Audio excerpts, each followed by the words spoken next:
Hi. Okay, so you should have just watched Piper, the Pixar short film that would be assigned to students so that they can learn about imagery.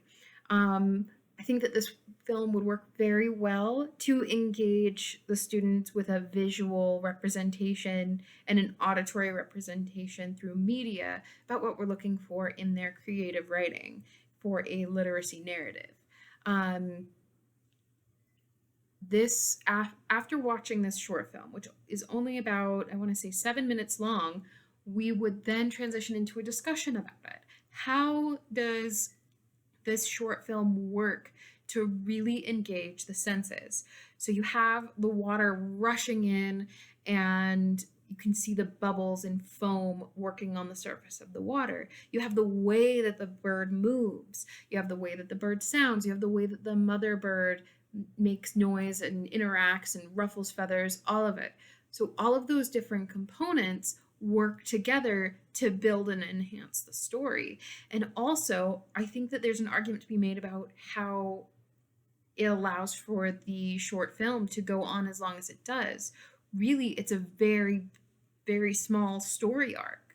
Um, and the nice thing is, watching this will give the students an opportunity to reflect back on Freytag's triangle, or Freytag's pyramid, excuse me, and see how it illustrates a story arc.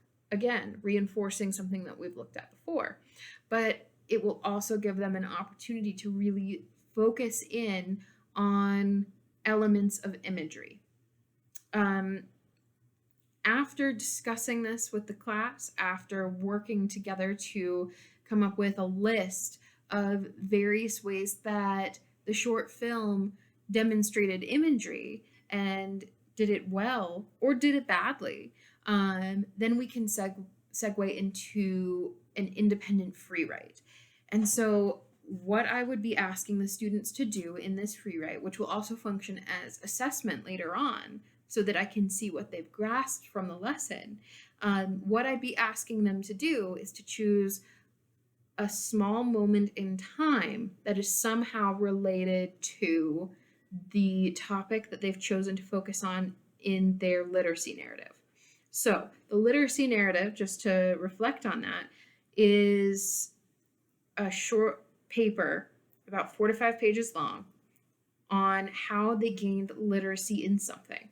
So let's keep working with that hypothetical. My dad teaches me how to change a tire. Um, if that's my hypothetical example, um, choosing a small moment from that would really help me zoom in on the small details.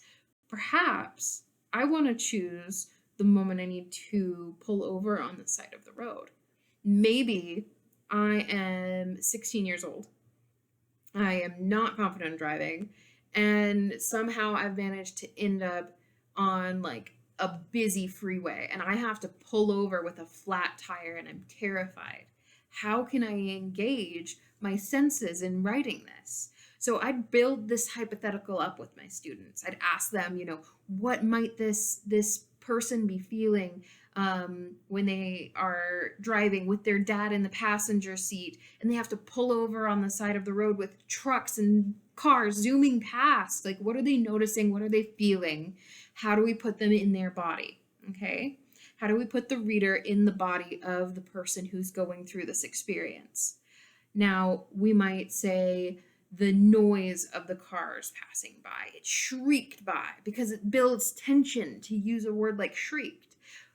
If we said something like the cars went loudly by, it does not have the same impact as the cars shrieked by.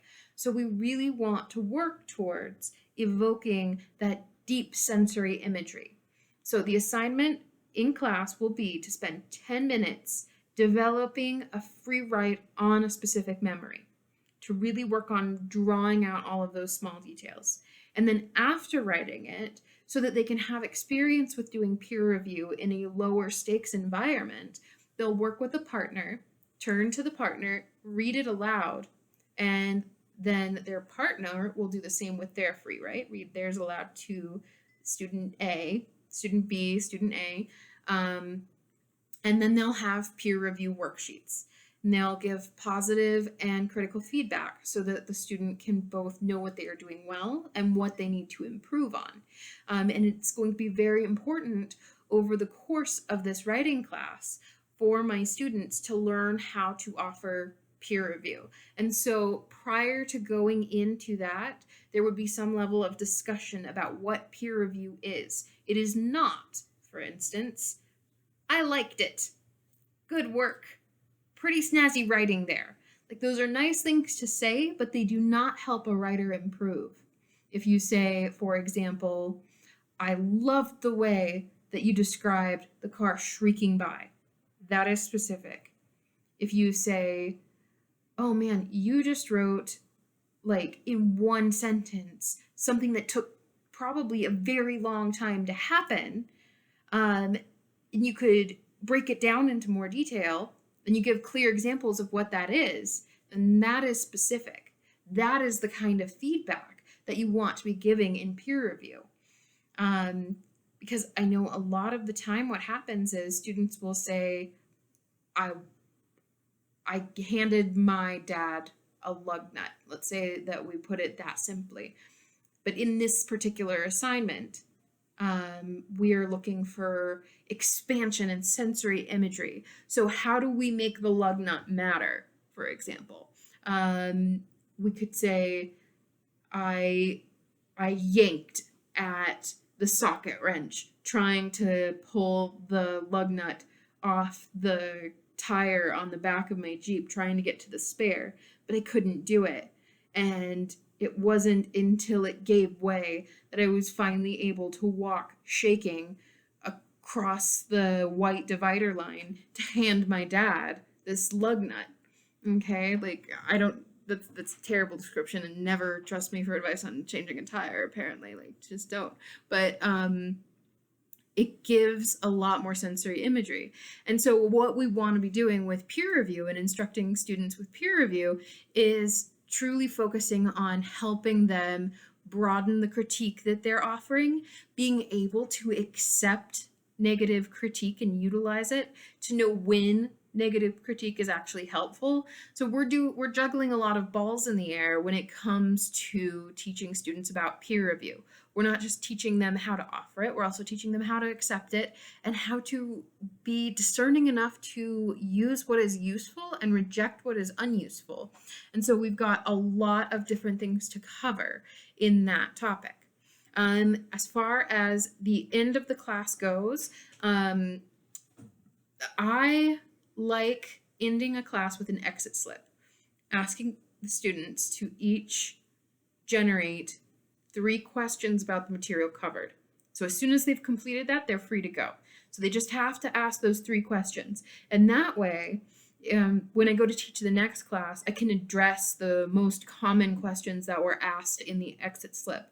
And I think that by making it, oh man, if I get this written out fast and I'm out the door, it really works to make students say the first thing on their mind.